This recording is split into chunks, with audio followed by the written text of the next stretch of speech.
siya.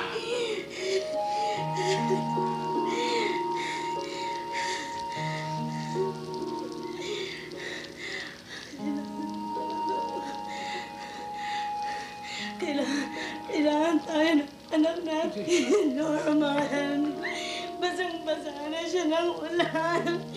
Kailangan tayo ng anak. Dayan, huli na. Yes! Hindi na natin siya mabubuhay. Kahit ano pa ang gawin natin, Dayan. Dahil napabayaan na natin siya. Iniwan niya na tayo. Patay na siya. Dayan, patay na si Jason!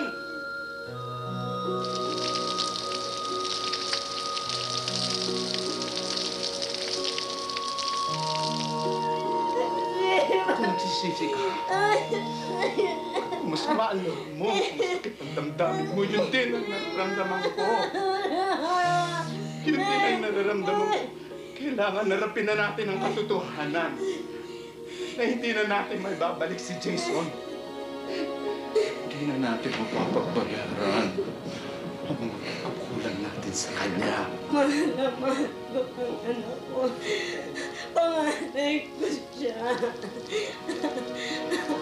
Lahat ng paghihirap ko para sa kanya. Norman, anak ko.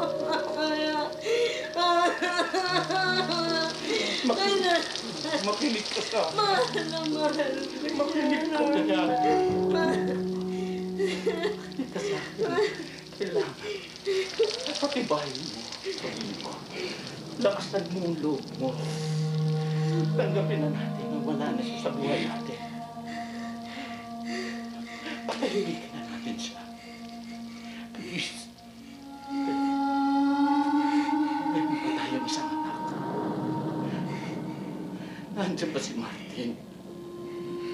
And you have to be strong enough to take him into your life. Huwag na natin hayaang mangyari pa yung mga nangyari noon sa atin. Pag may nangyari pa sa bunso natin, hindi ko na mapapakot kung magiging matatag pa rin ako. Please. Please.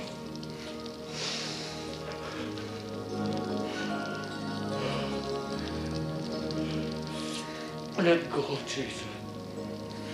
Kailangan patayin ni Martin.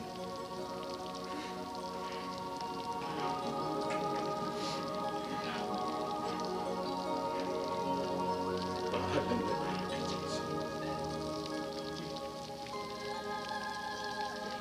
Magpaalam ka na sa kanya.